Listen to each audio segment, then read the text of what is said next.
नमस्कार, India voice देख रहे हैं आप और मैं हूं आपके साथ तुषार कुमार। तो इंडिया वॉइस के खास कार्यक्रम हरियाणा पंजाब में आप सभी का स्वागत है। चलिए खबरों की शुरुआत करते हैं। जेजेपी और कांग्रेस द्वारा राज्य विधानसभा फ्लो टेस्ट की मांग पर हरियाणा के सीएम और बीजेपी नेता नायाब सिंह सैनी कहते हैं कि कांग्रेस को विश्वास प्रस्ताव लाए हुए 15 से 20 दिन हो गए। अगर ये सदन में फिर से आता है तो हम करेंगे, इसे साबित करेंगे। मुझे लगता है कि कांग्रेस जल्दी में है। कांग्रेस को लोकसभा चुनाव पर ध्यान केंद्रित करना चाहिए। देखिए, अभी मेरे ख्याल से 15-20 दिन हुए हैं। 15-20 दिन ये कांग्रेस के लोग ही अविश्वास प्रस्ताव लेकर के आए थे। पहले विधानसभा में लेकर के आए और फिर जब मैंने विधानसभा में विश्वास मत हासिल किया, 1 महीने का भी कम समय है। और अब जब समय आएगा, क्योंकि अब हाउस चलेगा, हाउस के अंदर जब बात होगी तो जरूर उसको पूरा करेंगे, उसमें कोई दिक्कत नहीं। इनको जल्दी लग रही है, मेरे ख्याल से ज़्यादा जल्दी लग रही है। आप थोड़ी मेरे ख्याल से जल्दी में हैं। उसको लोकसभा का चुनाव देखना चाहिए, क्या स्थिति है क्या। हमारे साथ जन का विश्वास भी है, पूरा विश्वास है, लोगों का भी विश्वास है। कांग्रेस जन का विश्वास खो चुकी है और वो भी खो चुके हैं। हरियाणा के पूर्व मुख्यमंत्री मनोहर लाल ने रानिया विजय संकल्प रैली को संबोधित किया। बता दें कि पूर्व सीएम ने भाजपा प्रत्याशी के पक्ष में मतदान करने की अपील की। इस दौरान पूर्व सीएम ने क्या कुछ कहा, सुनिए।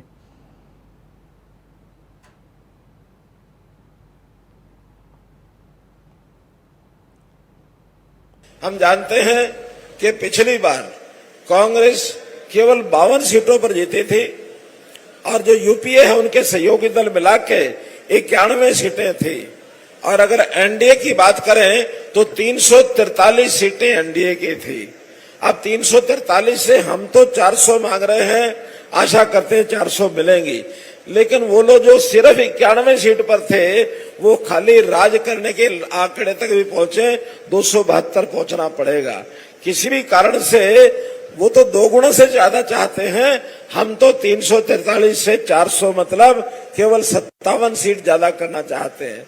तो आप मान के चलिए गुंजाइश तो 400 की है, न कि यूपीए कहीं भी नजदीक पहुंच पाएगा। यूपीए पहुंचने वाला नहीं है नजदीक। आज कांग्रेस में एक बहुत बड़ी बौखलाहट हो गई है और उस बौखलाहट में एक बौखलाहट तो यह है कि मोदी जी ने जो 10 साल में काम किए वो 55 साल में नहीं कर पाए। मित्रों, 55 साल में जो नहीं कर पाए वो मोदी जी ने 10 साल में कर दिए। कांग्रेस के नेताओं में एक हीन भावना घर कर गई है। उनको लगता है कि हम कहीं के नहीं हैं। भारतीय जनता पार्टी के नेता लोग तुलना करते हैं, एक तरफ विश्व प्रसिद्ध नेता नरेंद्र मोदी और दूसरी तरफ राहुल गांधी, जिसका कोई हिसाब किताब उसको आता नहीं, संस्कार उसको पता नहीं, जनता के साथ जुड़ाव नहीं, ऊपर ऊपर हवा में घूमते हैं। मित्रों, इसलिए मैं ये आपसे अपील तो करने आया हूं कि हमारी लोकसभा में कितनी बड़ी स्ट्रेंथ हम लेके जाने वाले हैं। आज भी आप मंच पर देखेंगे तो हमारी वर्तमान सांसद बहन सुनीता दुग्गल बैठी हैं। 3 लोकसभाओं के हम सांसद होने वाले यानी प्रत्याशी यहाँ बैठे हैं। अशोक तंवर जी सिरसा के सांसद बनने वाले हैं और हमारे रणजीत सिंह चौटाला जी हिसार से सांसद बनने वाले हैं। और आपका ये भाई मनोहर लाल, जो अभी तक 9.5 साल हरियाणा सरकार के माध्यम से आपकी सेवा की है, मोदी जी ने इस बार आदेश दिया है कि नहीं, करनाल लोकसभा से चुन करके और दिल्ली पहुंचना है। उनके आदेश का पालन करने के लिए वहां में पहुंच रहे हैं। हमारी अपनी टीम कितनी बढ़िया सुंदर टीम बन रही है। हम जब 10 के 10 लोकसभा के मेंबर यहां से दिल्ली जाएंगे तो आपकी हरियाणा की आवाज, हर कोने की आवाज, चाहे वो रानिया की हो, एलनाबाद की हो, डबवाली की हो, कालावाली की हो, सिरसा की हो और या फिर फतेहाबाद की हो और रतिया की हो अथवा टोहाना की हो, पूरी आवाज आपकी अशोक तंवर जी लोकसभा में उठाने वाले हैं। और इस इलाके में विकास के कामों के नाते जो पहले हो रहे हैं वो हो गए हैं, मैं आज उसको गिना नहीं रहा हूं, लेकिन आगे जितने काम रुके हुए हैं, चाहे उस केंद्र सरकार के हैं और चाहे प्रदेश सरकार के हैं, क्योंकि प्रदेश सरकार के नाते यहाँ जो पानी की बातें, यहाँ जो घग्गर वाटर के जो डिस्ट्रीब्यूशन के विषय, बहुत से विषय हमने किए हैं, लेकिन आज कुछ बाकी बचे हुए हैं। रास्तों के विषय, O2 झील का विषय, कई विषय ऐसे हैं जिनको निश्चित रूप से हम आगे कराने वाले हैं। अपना ये जो अदल बदल होता रहता है, अभी तक चौधरी रणजीत सिंह जी चौटाला बिजली मंत्री के नाते हरियाणा सरकार में काम कर रहे थे, मैं स्वयं मुख्यमंत्री के नाते काम कर रहा था। अब दोनों को कहा गया कि दिल्ली पहुंचना है, तो निश्चित रूप से कुछ लोग दिल्ली से केंद्र यानी चंडीगढ़ में और कुछ चंडीगढ़ से दिल्ली में, ये अदल बदल होता है, लेकिन अच्छाई के लिए होता है। ये अच्छाई के लिए हम आगे बढ़ रहे हैं। और मैं तो ये कहूंगा कि जिस प्रकार कांग्रेस बखला गई है, तरह तरह के स्टेटमेंट देते हैं। इनका एक नेता सैम पित्रोदा, कल ही उन्होंने एक स्टेटमेंट दे डाली, क्या कि देश के लोगों में किस प्रकार भेद डालते हैं। वो कहते हैं उत्तर पूर्व राज्य के लोग वो ऐसे लगते हैं जैसे चाइना के लोग हों, और दक्षिण भारत के लोग वो कहते हैं जैसे दक्षिण अफ्रीका के लोग हों।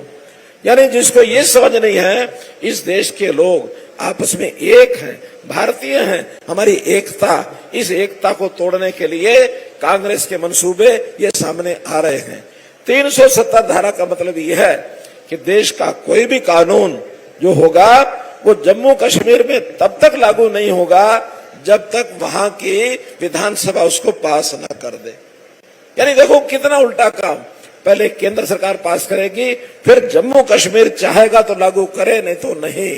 जबकि सारे देश में केंद्र का कानून उसी समय लागू हो जाता है। यानी कोई प्रदेश केंद्र सरकार से भी बड़ा हो जाए, ये कहीं देश और दुनिया में नहीं है। लेकिन ये नेहरू जी ने एक फांचर ठोक दी थी। हमने मांग की 370 हटा दो, कांग्रेस ने डराया कि 370 हटाएंगे तो खून की नदियां बह जाएंगी। उन्होंने डराया कि अगर आप 370 हटाओगे तो गृह युद्ध हो जाएगा। लेकिन हमारे नरेंद्र मोदी जी, अमित शाह जी जोड़े ने एक लाइन में सुबह सुबह लिख दिया, आज से 370 खत्म। हुई कि नहीं खत्म? हो गई कि नहीं खत्म? बात करेंगे अगली खबर की। कुरुक्षेत्र से इंडिया गठबंधन के उम्मीदवार डॉक्टर सुशील गुप्ता का कहना है कि हरियाणा सरकार अपना बहुमत खो चुकी है, सरकार अल्पमत में है, इसलिए नैतिकता के आधार पर मुख्यमंत्री को अपना इस्तीफा देना चाहिए। आज हरियाणा में भाजपा ने अपने 10 लोकसभा उम्मीदवारों को उतारा है, जिसमें से 6 उनके उधार के हैं और भाजपा के उम्मीदवारों को लोग गांव में ही नहीं घुसने दे रहे। साथ ही उन्होंने कहा कि इंडिया गठबंधन की सभी लोकसभा सीटें जीतेंगे और केंद्र में इंडिया गठबंधन की सरकार बनाएंगे। ये कहते हैं इनकी डबल इंजन की सरकार, नारा इनका 400 पार। हरियाणा में 10 में से 6 उधार, उनके भी लोग जूते मारने के लिए तैयार। इनकी जमानत जब्त होगी, ये 150 से नीचे आने वाले हैं। हरियाणा के अंदर चुनाव से पहले आज हरियाणा सरकार अपना बहुमत खो चुकी है, अल्पमत की सरकार है। राज्यपाल को चाहिए कि इसको तुरंत बर्खास्त करे, इलेक्शन कमीशन ऑफ इंडिया नया इलेक्शन कराए। आज सारे विधायक इनको छोड़ते जा रहे हैं, इनका समर्थन छोड़ते जा रहे हैं। कल भी 3 विधायकों ने छोड़ा, उससे पहले भी कुछ विधायकों ने छोड़ा। गुलचिका के विधायक ने छोड़ा, शाहबाद के विधायक ने छोड़ा, कुंडरी के विधायक ने छोड़ा, धर्मपाल गोंदर ने छोड़ा, चरखी दादरी के विधायक ने छोड़ा, नीलोखेड़ी के विधायक ने छोड़ा। तो ये जो स्थिति है, आज ये अपना विश्वास खोते जा रहे हैं। हरियाणा के अंदर गली गली में, शहर शहर में, गांव गांव में बीजेपी से नफरत हो चुकी है। लोग अब इंडिया गठबंधन को लाना चाह रहे हैं।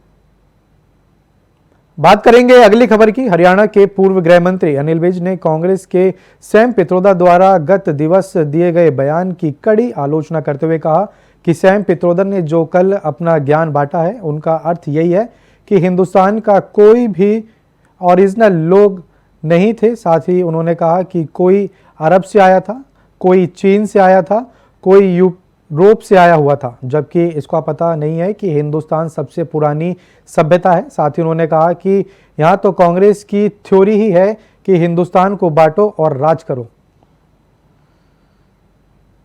देखिए, सैम पित्रोदा ने जो कल अपना ज्ञान बांटा लोगों में, उसका अर्थ तो ये है कि हिंदुस्तान के कोई ओरिजिनल लोग नहीं थे, सारे बाहर से आए हुए थे।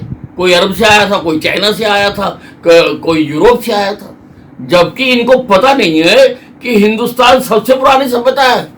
राखी गढ़ी में हरियाणा में जो खुदाई हो रही है उसकी कार्बन डेटिंग कराई गई है।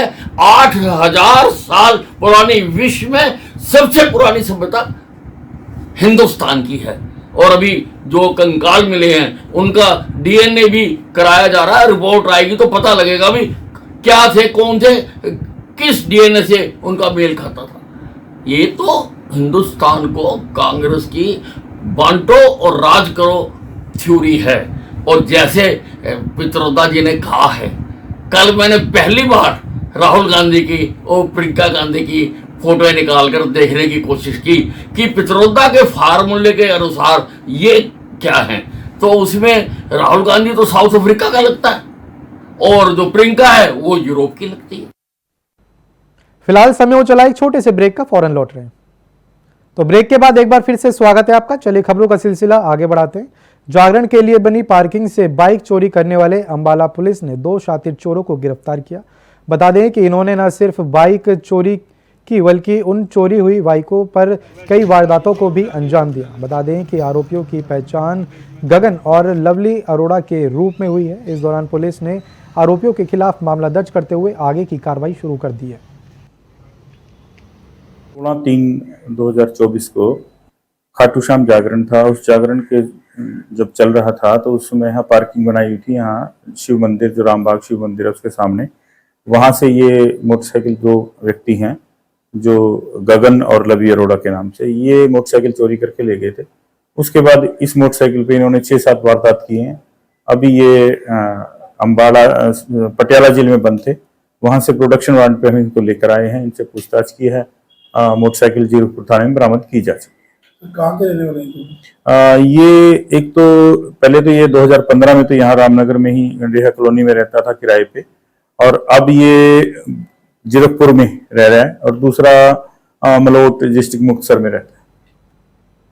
बात करेंगे अगली खबर की। तो खबर पटियाला से है, जहां समाना रोड पर स्थित धागा फैक्ट्री में अचानक से भयानक आग लग गई। बता दें कि जिसके साथ ही मौके पर भगदड़ मच गई। फिलहाल अभी तक आग लगने के कारणों का पता नहीं चल पाया है। आपको बता दें कि अचानक से सूत की फैक्ट्री में आग लगने से भगदड़ मच गई। ਇਹ ਕੰਮ ਤੇ ਉਹਨੂੰ ਆਰਡਰ ਮਿਲਿਆ, ਇਹਦੇ ਸਾਨੂੰ 3:20 ਤੇ ਕਾਲ ਮਿਲੀ ਸੀ ਕਿ ਇੱਥੇ ਕੋਟਲੀ ਮਿਲ ਚ ਅੱਗ ਲੱਗੀ ਹੈ। ਤੇ ਅਸੀਂ ਨਾਲ ਦੀ ਨਾਲ ਗੱਡੀ ਨੂੰ ਸਟੇਸ਼ਨ ਤੋਂ ਟਰਨ ਆਊਟ ਕਰਤਾ ਤੇ ਗੱਡੀ ਨੂੰ ਕੰਮ ਕਰ ਰਹੀ ਹੈ। ਫਿਰ ਕਿੰਨੀ ਕੁ ਅੱਗ ਹੈ ਜੀ? ਕੀ ਕੁਝ ਇੱਥੇ ਬਣਦਾ ਸੀਗਾ? ਅੱਗ ਕਾਫੀ ਹੈ। ਇਹ ਕੋਟਲੀ ਮਿਲ ਹੈ, ਕਾਗਾ ਫੈਕਟਰੀ ਤੇ ਇੱਥੇ ਅਸੀਂ ਪਟਿਆਲੇ ਦੀ ਗੱਡੀ ਮੰਗਾਈ ਹੈ। ਹੁਣ ਇੱਕ ਪਟਿਆਲੇ ਤੋਂ ਗੱਡੀ ਆ ਰਹੀ ਹੈ ਤੇ ਜਲਦੀ ਅੱਗ ਕੰਟਰੋਲ ਕਰ ਲਈ ਜਾਏਗੀ। ਫਿਰ ਕਿੰਨੀ ਕੁ ਅੱਗ ਲੱਗੀ ਹੈ? ਕਿੰਨੀਆਂ ਕੁ ਗੱਡੀਆਂ ਲੱਗਣ ਦੀ ਸੰਭਾਵਨਾ ਹੈਗੀ ਆ? ਔਰ ਗੱਡੀਆਂ ਦੇਖੋ ਵੀ ਹੁਣ ਇਹ ਤਾਂ ਕੁਝ ਕਿਹਾ ਸਕਦਾ ਕਿੰਨੀਆਂ ਗੱਡੀਆਂ ਲੱਗ ਜਾਣ, ਇਹ ਨਹੀਂ ਕਿਹਾ ਜਾ ਸਕਦਾ ਕੁਛ, ਪਰ ਅੱਗੇ ਕੰਟਰੋਲ 'ਚ ਗੱਡੀ ਸਾਡੀ ਲੱਗੀ ਹੋਈ ਹੈ। ਕਿੰਨੀਆਂ ਕੁ ਗੱਡੀਆਂ ਲੱਗ ਚੁੱਕੀਆਂ ਹੁਣ ਤੱਕ? ਇੱਕੋ ਹੀ ਪਹਿਲੀ ਗੱਡੀ ਹੈ ਹਲੇ, ਤੇ ਹੁਣ ਗੱਡੀ ਇੱਕ ਪਟਿਆਲੇ ਤੋਂ ਆ ਰਹੀ ਹੈ। ਉਹ ਗੱਡੀ 15-20 ਮਿੰਟ 'ਚ ਪਹੁੰਚ ਜੂਗੀ ਤੇ ਅੱਗ ਕੰਟਰੋਲ ਕਰ ਲਾਂਗੇ ਅਸੀਂ। ਕੋਈ ਗੱਡੀ ਗੱਲ ਨਹੀਂ। ਜਦੋਂ ਆਈ ਸੀ ਸਰ ਕਿਸ ਤਰ੍ਹਾਂ ਦੀ ਉਰੇ ਅੱਗ ਸੀ? ਜਦੋਂ ਆਈ ਸੀ ਉਸ ਟਾਈਮ ਥੋੜਾ ਕਾਫੀ ਧੂਆਂ ਸੀ ਤੇ ਹੁਣ ਕੰਟਰੋਲ ਹੈ। ਸੰਭਾਵਨਾ ਹੈ ਕਿ ਕਿੰਨਾ ਕੁ ਸਮਾਂ ਰੁਕ ਸਕਦੀ ਹੈ? ਕਿੰਨੇ ਕੁ ਦਿਨ ਦਾ ਸਮਾਂ ਤਾਂ ਵੀ ਦੇਖੋ ਹੁਣ 2 घंटा लग जाए। खबर पटियाला से है, जहां बीजेपी उम्मीदवार महारानी परनीत कौर का किसानों ने विरोध किया।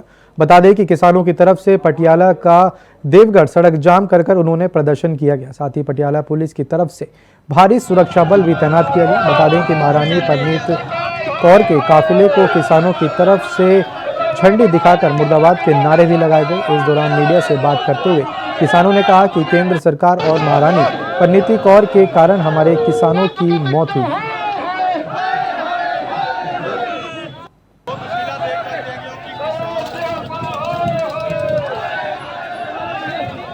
फिरोजपुर से एक हैरान कर देने वाला मामला सामने आया। बता दें कि फिरोजपुर में एक कलयुगी पिता पिछले 5 सालों से अपनी ही नाबालिग बेटी की इज्जत लूट रहा था। पिता के चुंगल से छुड़ाकर मां अपनी बेटी को मामी के पास ले गई, जहां पीड़िता के मौसा ने भी उसकी इज्जत लूटी और मौसा के भाई ने भी उसे अपनी हवस का शिकार बनाया। आपको बता दें कि पीड़िता की हालत बिगड़ने पर उसे इलाज के लिए फिरोजापुर सिविल हॉस्पिटल में भर्ती कराया गया, जहां पीड़िता के बयान के आधार पर पुलिस ने आरोपी पिता, मौसा और मौसा के भाई पर मामला दर्ज कर लिया है और आगे की कार्रवाई भी शुरू कर दी है।